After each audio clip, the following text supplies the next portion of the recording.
예수님께서 세 번째로 마태복음에서요, 예루살렘에 올라갈 작정을 굳게 하시고 내가 올라가서 제사장들과 서기관들에게 넘겨지고 그들에게 고난을 받게 되고 채찍질과 조롱을 받게 될 것이다. 그리고 십자가에 못 박힐 것이다.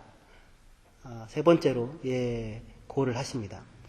그렇게 끝나는 것이 아니라 그리고 나서 3일에 살아나리라 이렇게 말씀하십니다. 예수님의 인생이 30년을 조금 더 사시지 않으셨습니까? 끊임없이 사실은 예수님은 예루살렘으로 올라가는 여정이었습니다. 거기 십자가가 있었고 고난이 있었지만 3일 만에 살아나는 부활이 또한 있었습니다. 예수님의 일생은 특별한 일생인 것이 분명하지만 어떻게 생각해보면 우리 모든 사람들도 우리가 30일 2배로 늘려서 60으로 늘리고 90으로 늘리게 된다고 하면 죽음의 자리를 향해 가게 되고, 그렇죠? 하지만 그리스도인들은 죽음으로 끝나는 것이 아니라 그것이 최종이 아니고 무엇을 향해 나아가는 것입니까? 3일 만에 살아나리라, 부활하리라, 하나님을 만나리라, 완성 되리라 라고 하는 것을 향해서 나아가는 것일 것입니다. 똑같이 우리도 예수님처럼 어떻게 보면 죽음을 향하여 나아가고 그리고 부활을 향해서 나아가는 사람들인데, 예수님은 자기의 인생을 통하여서 항상 자기가 무엇을 위하여 왔고 무엇을 해야 하는 사람인지, 그렇죠? 내가 무엇을 해야 하는지, 어디로 가야 하는지를 항상 깊이 확인하고 인식하고 살아가고 계시는 것을 보게 됩니다. 그것이 한편 사명이며 한편으로는 예수님께서 하시기를 원하셨던 일이었을 것입니다. 하나님만 우리를 사랑하는 것이 아니라 예수님께서도 우리를 사랑하셨기 때문에 그 일을 원하여서 그 길을 걸어가고 있습니다. 여러분들은 어떠십니까? 여러분들의 인생을 살아가면서 예수님처럼 이렇게 확고한 삶의 방향과 목표와 이유가 있으십니까? 내가 예루살렘으로 가야만 하리라, 이렇게요. 대제사장들과 권세자들을 만나야만 하리라, 고난을 당하여야만 하리라, 죽어야만 하리라, 부활하고야 말 것이다 라고 하는, 이렇게 어디에서도 항상 거기 그 방향을 향하게 만드는 여러분의 삶의 인생의 방향과 목표가 있으십니까? 오늘 말씀의 제목이 내가 무엇을 원하느냐라는 예수님의 세베대의 아들들의 어머니에 대한 물음인데요. 무엇을 원하셔서 이 인생을 살아가고 계십니까?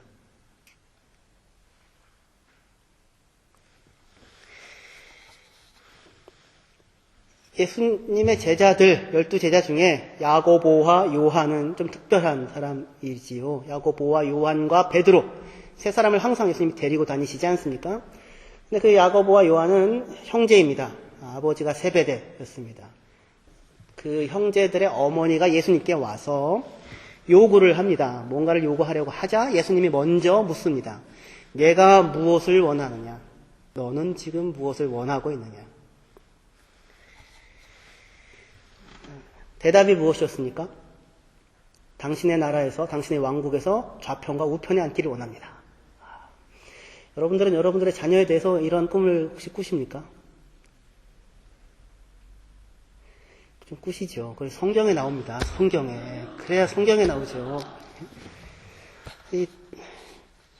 하여튼 십자가 지는 데까지 따라가서 배반을 했지만 그래야 성경에 나오고, 그렇지 않습니까?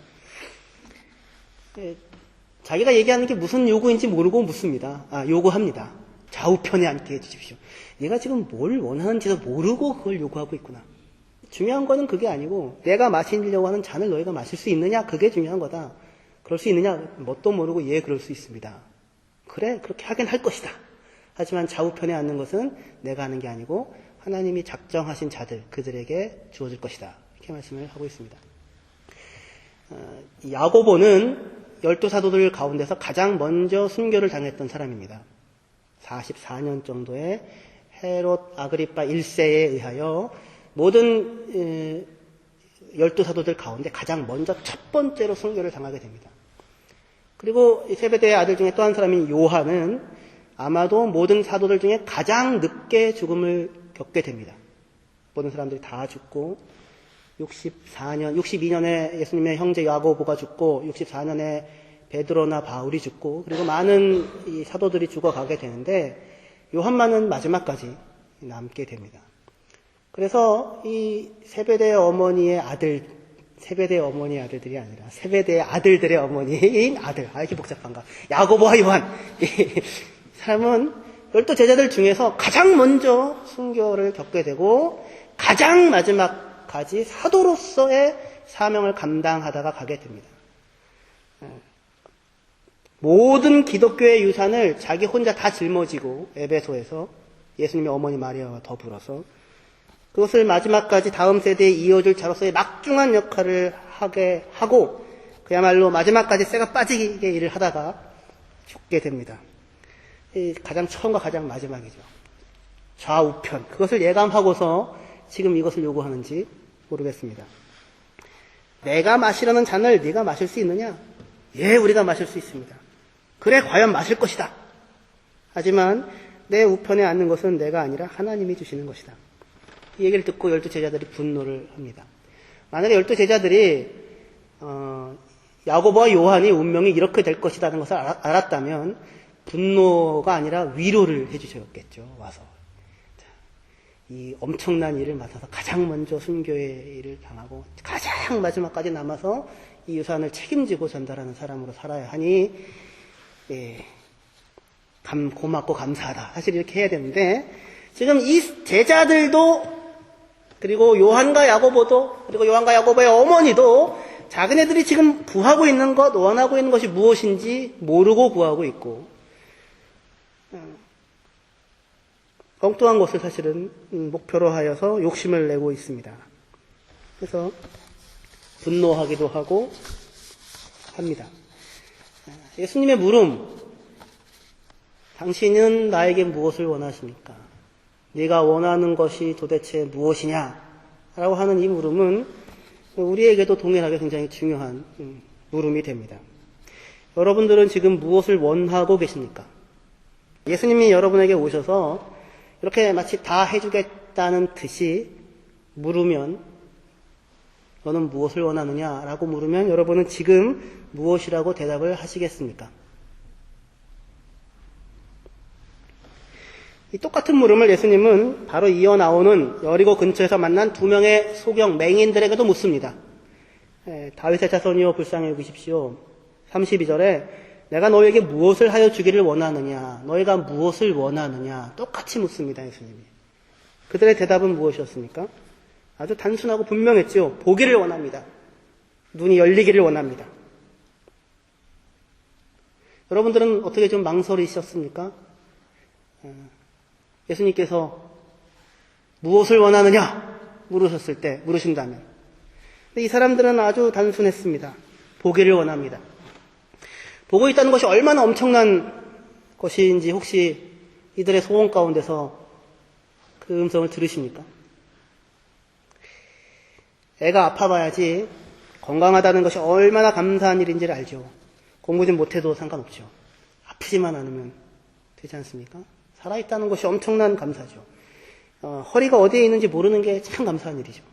저는 내내 허리가 어디 있는지 지금 알고 있어서 아주 근데 허리가 아프면서 승질이 나는 게 아니라 감사하게 됩니다. 물론 승질이 나는 부분도 있지만 하지만 감사하게 됩니다. 그동안 아무 문제 없이 지금까지 잘 살아왔구나. 제가 알다시피 왼쪽 다리가 오른쪽 다리에 비해서 약간 짧은 상태이기 때문에 20대 때 이제 군대 면제를 위해서 신체 검사를 받고 할 때에 언젠가는 반드시 허리 수술을 하게 될 것이다. 그렇게 의사가 예언을 하더라고요.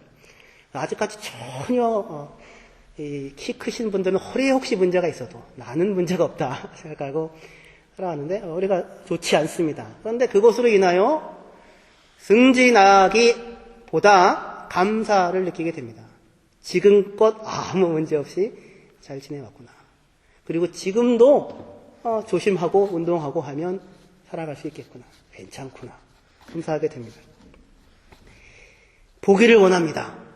이 평생의 소원인 그 소원을 어떻게 보면 우리는 이미 가지고 있는 사람입니다. 이들의 물음에서 세베대의 어머니의 물음, 당신의 나라의 좌우편에 앉혀주십시오라는 소원과 보기를 원합니다. 라고 하는 그 소원 사이에서 얼마나 우리가 참으로 진정으로 소원해야 하고 원해야 하는 그것을 원하지 않고 살고 있는지, 이미 내게 주어진 것이 무엇인지, 그리고 참으로 소망해야 하는 것이 무엇인지를 모르고 살고 있다는 사실을 확인하게 됩니다. 예수님께서 그 소경들을 불쌍히 여기셔서 눈을 만져주시자 보게 됩니다. 이스라엘 소원에 비하여 내가 무엇을 원하느냐라는 예수님의 물음에 당신의 왕국의 좌우편에 앉기를 원합니다 라는 그 요구에 예수님은 너는 지금 뭘 원하는지를 아무것도 모르고 있구나 라고 답을 하고 계십니다. 사람은 자기에게 참으로 필요한 것이 무엇인지를 잘 모르고 살아가고 있습니다. 그리고 엉뚱한 것을 구합니다. 권세와 영광을 구하고 있습니다. 그런데 중요한 것은 이것입니다. 그것을 지금 이 세베대의 아들들의 어머니는 누구에게 와서 그것을 구하고 있습니까? 예수님께 와서 그것을 구하고 있습니다. 저는 참 여기가 감사한 자리입니다. 예수님께 와서 십자가를 내가 지겠다고 예언하고 선언하고 있는 예수님께 와서 당신 나라의 좌우편에 내 아들을 앉혀주십시오 라고 구하는 것이 잘하는 일입니까?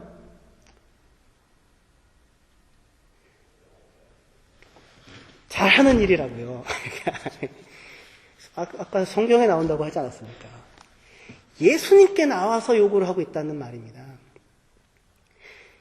비록 그 어머니가 자기 아들들의 권세와 영광을 구했지만 딴 데 가서 구하고 있는 것이 아니고 예수님께 나와서 그것을 구하고 있습니다. 당신의 나라에서 우리 아들들을 생각해 주십시오. 비록 자기가 무엇을 구하고 있는지 알지 못하고 구하고 있지만, 말 그대로 권세와 영광을 구하고 있지만, 그 어머니가 예수님께 나와서 구한 덕분에 그녀는 자기가 구한 아들들의 권세와 영광보다도 훨씬 더 큰 것을 얻게 됩니다. 더 영광스러운 자리를 얻게 됩니다. 첫 번째 순교자와 사도들 가운데 마지막까지 복음을 지켜냈던 사람으로서의 영광을 그 두 사람이 얻게 됩니다. 개떡같이 구해도 찰떡같이 알아듣고 구하는 자에게 좋은 것을 주시는 하나님이시죠. 그러니 우리는 그것이 우리가 무엇을 구하는지 알지 못하는 것일지라도, 그것이 영광과 권세일지라도, 주님 좌우편에 내 자식들을 앉혀주십시오라고 하는 것일지라도 누구에게 나와서 구하여야 하는 것입니까? 이 하나님께 나와서 구하셔야 하는 것입니다. 예수님께 나와 구해야 하는 것입니다. 또 지금 내가 죽으러 가고 있는데 지금 정신이 없는 거냐, 너는 됐다 이렇게 내치지 아니하시고, 너희들도 동일한 그 운명의 길을 걸어가야 할 텐데 갈 수 있느냐? 예, 갈 수 있습니다. 그래, 그 길을 가라. 그렇게 얘기를 해주시고 계십니다. 주권자에게 은혜를 구하는 자가 많으나 사람의 일의 작정은 여호와께로 말미암느니라. 주권자에게 은혜를 구하는 자가 많으나 사람의 일의 작정은 누구에게로 말미암아요? 여호와에게로 말미암는다고요. 그게 잘한 거라고요, 이 여인이. 딴 데 가서 구한 게 아니라, 사람 찾아다니지 않고 권세자들을 찾아다니지 않고 예수를 찾았고 하나님을 찾아왔습니다. 구하고 있는 것이 있다면 사람 찾아다니지 마시고, 돈 찾아다니지 마시고, 인맥 찾아다니지 마시고, 주권자에게 은혜를 구하지 마시고, 그 모든 일을 작정하시고 좌우편에 앉아야 할 자를 정하시고 그 정하신 대로 행하시는 하나님께 나아가 구해야 하는 것입니다. 사람의 일의 작정은 여호와께로 말미암습니다. 이것이 첫 번째로 제가 여러분들에게 부탁드리고 싶은 내용입니다. 너는 나중에 커서 뭐가 되고 싶니? 이렇게 물으면 저는 그냥 먹고 살기만 하면 되겠습니다. 이런 아주 이 선문답 같은 대답을 하는 아이를 보면서 기분이 좋아지시는지는 모르겠지만 저는 이거 하고 싶습니다. 저는 이거 하고 싶습니다. 내가 하고 싶은 일들로 하나님께서 저와 여러분들의 인생을 부르셨습니다. 가셔서 하나님께 나아가셔서 그 일을 예수님께 나아가셔서 구하십시오.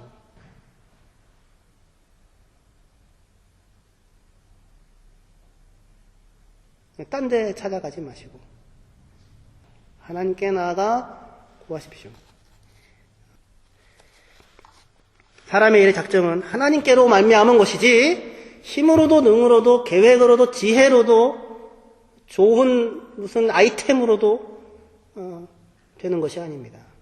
하나님으로부터 보좌 좌우편에 앉는 것이 비롯되는 것입니다. 그러니 그에게 나아가십시오. 예수님께서 물으십니다. 내가 원하는 것이 무엇이냐? 이 어머니는 자녀들의 성공과 영광을 구했고 소경들은 보기를 원했습니다. 여러분들은 무엇을 원하십니까? 26절과 17절을 한번 읽어보겠습니다.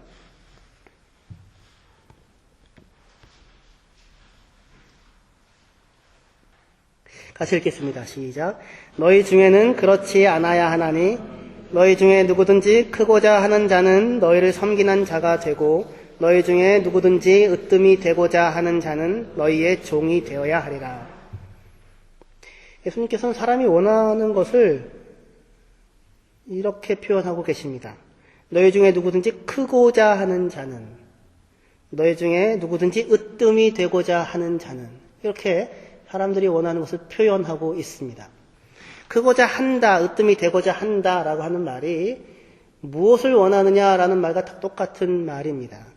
크기를 원하는 자는, 으뜸이 되기를 원하는 자는, 그런 이야기입니다. 계속해서 반복적으로 같은 동사들을 예수님께서 사용하고 있습니다. 예수님께서는 사람들이 원하는 것을 이렇게 표현합니다. 누구든지 크기를 원하는 자는, 크고자 하는 자는, 또는 누구든지 으뜸이 되기를 원하는 자는, 큰 자가 되는 것, 으뜸이 되는 것을 제자들이 원했던 것입니다. 세베대의 아들들의 어머니의 원함도 사실은 누구보다 큰 자가 되기를 원했고 누구보다 으뜸이 되기를 원했습니다. 다른 제자들 제쳐놓고 주의 좌우편에 내 자식들이 앉기를 원합니다 라고 하는 것이 세베대의 어머니의 원함이었고, 그 이야기를 듣고 분노했던 제자들도 똑같이 그것을 지금 원하고 있습니다. 으뜸이 되기를 원하고 큰 자가 되기를 원합니다. 자녀들을 위한 기도 중에서 제가 가장 많이 들었던 기도 내용이 뭐였냐면, 꼬리가 아니라 머리가 되게 하여 주시옵소서. 항상 그렇게 으뜸이 되기를, 위에 있기를 원하는 기도를 하게 됩니다. 사람은 다 큰 자가 되기를 원하고 으뜸이 되기를 원합니다. 근데 이것이 비교형입니다. 이상하게도. 누구보다 큰 자가 되기를 원하고 누구보다 앞선 자가 되기를 원합니다. 뭘 원하는, 절대적으로 뭘 원하는 게 아니고요. 사람이 뭘 원하는지를 모르고 원하는 것이 있는데 누구보다 앞에 있는 것입니다. 이 사람들보다 좌우편 제일 가까운 데 앉게 해주십시오. 그걸 원하고 있더라는 것입니다. 절대적으로 크고 위대하고 앞선 자, 가장 앞에 있는 사람, 그런 사람이 될 생각은 없습니다. 그건 너무 골치 아프고 힘든 일입니다. 하지만 누구나 누구보다는 앞에 있고 싶고 누구보다는 더 위에 있고 싶습니다. 젊어서는 자기 곁에 자기가 잘 아는 사람과의 관계 속에서 항상 이렇게 하고 살다가 나중에는 자식의 일이 되죠. 내 자식이 누구 집 자식보다 못하는 것, 뒤지는 것을 참을 수가 없게 됩니다. 내 자식이 누구 아래에 있는 것 같고 누구 뒤에 있는 것 같으면 분노가 올라오고 그 분노로 자식을 잡습니다. 제자들도 지금 그러고 있습니다. 세베대의 아들들과 그 어머니의 대화를 듣고 제자들이 분노합니다. 24절에 열 제자가 듣고 그 두 형제에 대하여 분히 여기거늘. 사람이 도대체가 내가 아는 어떤 누군가가 나보다 잘 되는 꼴을 볼 수가 없습니다. 내가 모르는 누군가가 잘 되는 꼴은 상관이 없는데 내가 아는 누군가가 나보다 잘 되는 꼴은 그걸 보기가 힘든 것입니다. 분노합니다.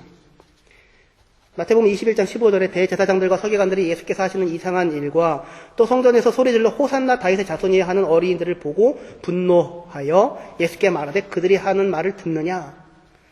예수님이 예루살렘에 입성할 때 사람들이 엄청난 환호를 받지요. 그 사람들이 인기를 한 몸에 얻는 것을 보고 지도자들이 분노하고 있습니다. 자기들보다 더 앞에 서자 분노합니다. 26장 8절에 그런데 제자들이 이것을 보고 분개하여 말하였다. 왜 이렇게 낭비하느냐? 한 여인이 가장 아주 귀한 향유 옥합을 예수님 머리에 그냥 쏟아 붓는 것을 보자 제자들이 분노합니다.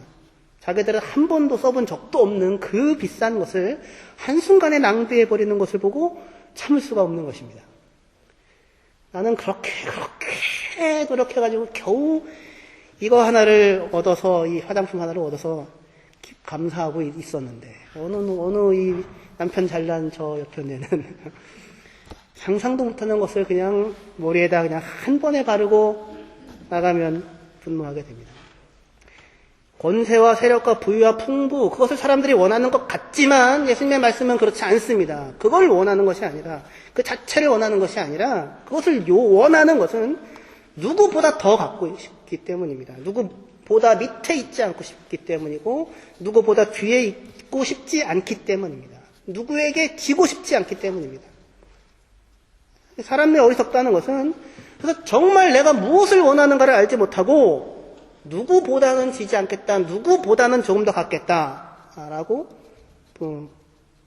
욕망하고 불태우고 있는 것입니다. 아이들을 보면 자기들이 정말로 무엇을 원하는지를 알지를 못합니다. 뭘 원하는지를 물으면 물을 때마다 달라지고 스스로의 자기의 취미의 판단을 따라서 이걸 원해 이렇게 하지 않습니다. 부모의 욕망을 자기가 욕망하고 타인이 원하는 것을 자기가 욕망합니다. 부모가 욕망하는 것을 자기가 욕망하고 타인이 욕망하는 것을 자기가 욕망하게 됩니다. 무엇 자체를 내가 원해서 갖지를 않고 남이 가지면 나도 그것을 가져야 하고 남이 가진 것보다 더 가져야 하는 것입니다. 남의 떡이 항상 더 커 보이는 법입니다. 평소에 전혀 가지고 놀지 않던 장난감도 누가 오면 절대로 주지 않고 혼자 놀다가 그거 하면 다시 내팽개치는 것입니다. 그것 자체를 원하는 것이 아닙니다. 내가 무엇을 원하느냐? 그 물음에 대한 여러분들의 대답은 무엇입니까? 목사님, 그런 얘기는 좀 지나친 감이 있지 않습니까? 저는 누구 집이 누가 좀 더 많이 갖췄다고 해서 누구 집이 저희 집보다 좀 더 크다고 해서 전혀 분노나 시기의 마음이 안 생기는 사람이고, 저는 누가 저보다 좀 더 빨리 더 높은 자리에 갔다고 해서 전혀 미움이나 분노의 마음이 안 생기는 사람입니다. 그렇게 혹시 여러분들 얘기할지 모르겠습니다. 제가 그렇습니다. 근데 사람이 다 그렇습니다. 무슨 얘기냐면 저는 옷에는 아무 관심이 없습니다. 사람이 이렇게 다르게 생겨먹었습니다. 저는 옷에는 아무 관심이 없어서 무슨 옷을 입어도 아무 상관이 없습니다. 제 누나가 예전에 청담동에서 수입의류상을 했었습니다. 그때 제가 입고 다니는 옷은 다 몇십만 원짜리, 남방 하나가 몇십만 원짜리였었습니다. 근데 아무도 그걸 몰랐습니다. 아무 생각 없이 옷에 대해 아무 감이 없이 입고 다녔기 때문에 아무도 그것이 시장에서 파는 것인지 명품인지를 알지를 못했다가 제가 그런 옷을 입고 다닌다는 것을 알고는 다 경악을 했습니다. 다들 놀랐습니다. 옷에는 도무지 관심이 없습니다. 하지만 저는 책에는 굉장히 관심이 있습니다. 어느 집에 가면 항상 먼저 책장을 보게 됩니다. 내가 안 본 책, 없는 책, 그것을 읽어 갖고 있으면 저는 그것을 가서 사야 합니다. 그보다 더 나은 것을 사야 합니다. 결국에는 아는 지식에 대한 부분에 예민합니다. 저는 누가 제 앞에서 아는 척을 하면 아주 마음이 불편해지기 시작합니다. 다 알고 있는 건데, 자기만 아는 게 아니라 다 알고 있는 건데, 그걸 아주 대단한 것처럼 떠드는 사람을 만나면 속이 아주 불편해지면서 언젠가 한번 나를 잡아서 묵사발을 만들고야 말리라. 이렇게 이런 생각이 아무 이유 없이 떠오르고, 그러면 나중에 꼭 시간을 한번 꼭 내서 묵사발을 만들고야 맙니다. 이 사람이 다 그렇다고요. 누구는 차에 특별한 관심이 있습니다. 저는 별로 큰 관심이 없습니다. 하지만 누구는 그렇지 않습니다. 누구는 그릇에 관심이 있고, 누구는 그릇에 자기 자존심을 겁니다. 목숨을 겁니다. 딴 집에 갔다가 그릇장을 보고 나서 실망하여 좌절하여 내가 이 남자를 잘못 만났구나 생각을 하게 됩니다. 누구는 가구에 관심을 갖고, 누구는 인기에 민감하고, 누구는 사람들의 반응에 전혀 무담담합니다. 누구는 원칙에 민감하고, 누구는 사람에 민감합니다. 누구는 지위가 맡겨져야 행복하고, 누구는 지위가 맡겨지면 너무 힘듭니다. 그렇게 다 다릅니다. 어떤 일에는 목을 매지만 어떤 일에는 아무렇지도 않습니다. 수양이 남달라서, 인격이 훌륭해서 그 부분에 관심이 없는 게 아니라 그냥 거기가 관심이 없는 것입니다. 그런데 그렇게 거기에 목매는 사람을 보고는 저것들 언제 사람 될래? 라고 자기도 똑같으면서 하고 있는 것이죠. 자기 수양이 남달라서가 아니라 자기 자존심과 자기 존재감을 그 부분에 두고 있지 않기 때문입니다.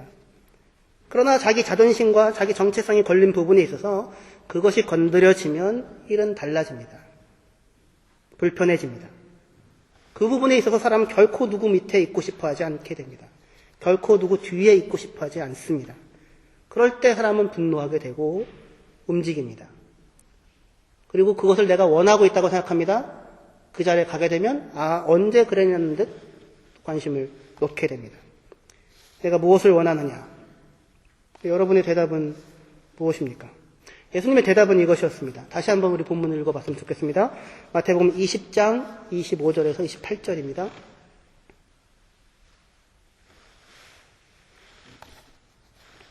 마태복음 20장 25절에서 28절까지 교독하겠습니다. 제가 한 절 읽고 여러분들 한 절 읽겠습니다. 예수께서 제자들을 불러다가 이르시되 이방인의 집권자들이 그들을 임의로 주관하고 그 고관들이 그들에게 권세를 부리는 줄을 너희가 알거니와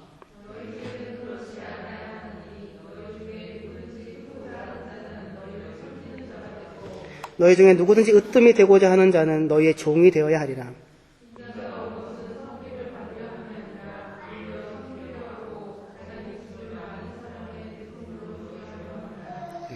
세상 사람들이 다 누구 위에 있고 누구 앞에 있고 싶은 이유가 무엇입니까? 그것은 세상의 주관자들과 집권자들, 세상이 누구 위에 있다, 누구 앞에 있다고 하는 것을 가치 있다고 생각하기 때문입니다. 그것으로 가치를 재고 있기 때문입니다.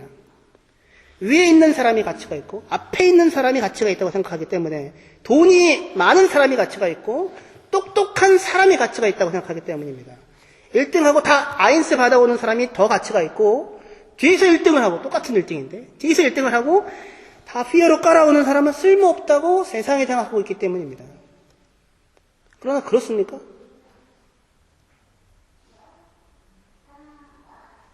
그러냐고요. 그렇게 생각하는 것이 이방인들과 집권자들과 세상의 생각입니다. 고관들의 생각입니다. 그들은 그렇게 생각했습니다.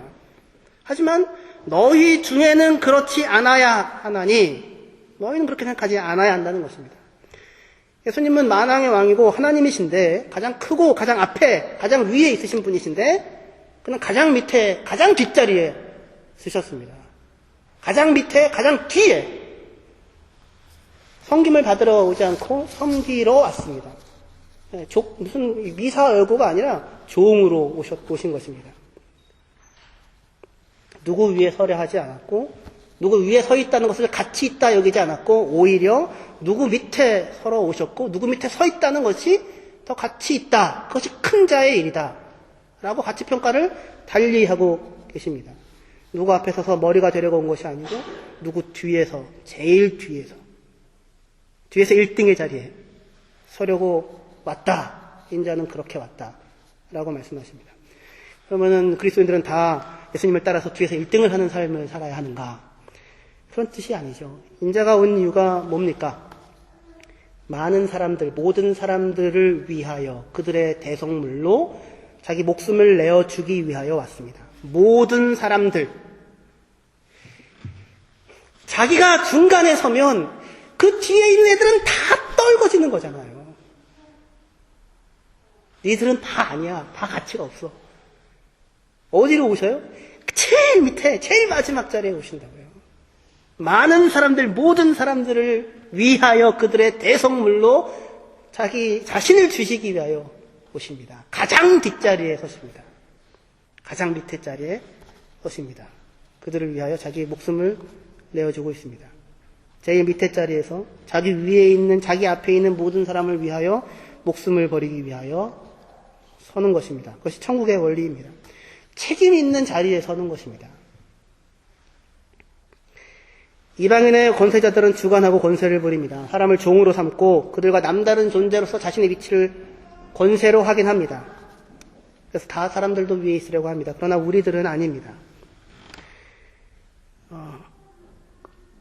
그러니까 목숨 걸고 뒷자리에 한번 서보십시오.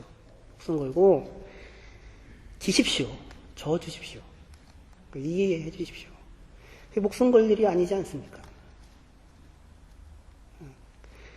그릇장에 마이센으로 까는 것이 어제 처음 들었습니다. 저는 빌레르의 복음만 그게 그냥 최고인 거라 생각했는데 마이센으로 아주 그냥 여기서 저기까지를 누가 깔아놨더라고요.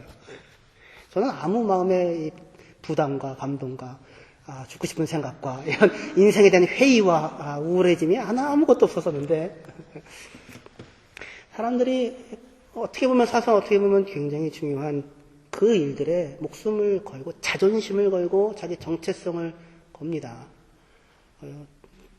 들어주시고 인정해주시고 져주시고 사소한 부분에서 상대방이 스스로 자기 가치를 확인할 수 있도록 허용해 주시는 것입니다.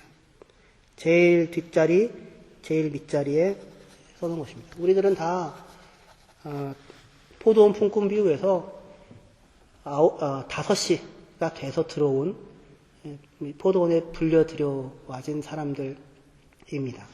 그런 자들에게 한 데나리온 주기 위해서 예수님께서 제일 뒷자리에 서셨습니다. 목숨 걸고 뒷자리에 서셨습니다. 부족해서 게을러서 실력이 없어서 능력이 없어서가 아니라 부지런해서 책임자여서 열심히 있어서 큰 책임을 가지고 있기 때문에 목숨 걸고 제일 뒷자리, 제일 밑자리를 선택하여 서신 것입니다. 그 자리에 우리 스스로도 한번 세워보십시다. 여러분들이 자녀가 혹시 제일 뒤에서 1등을 하고 오시거든.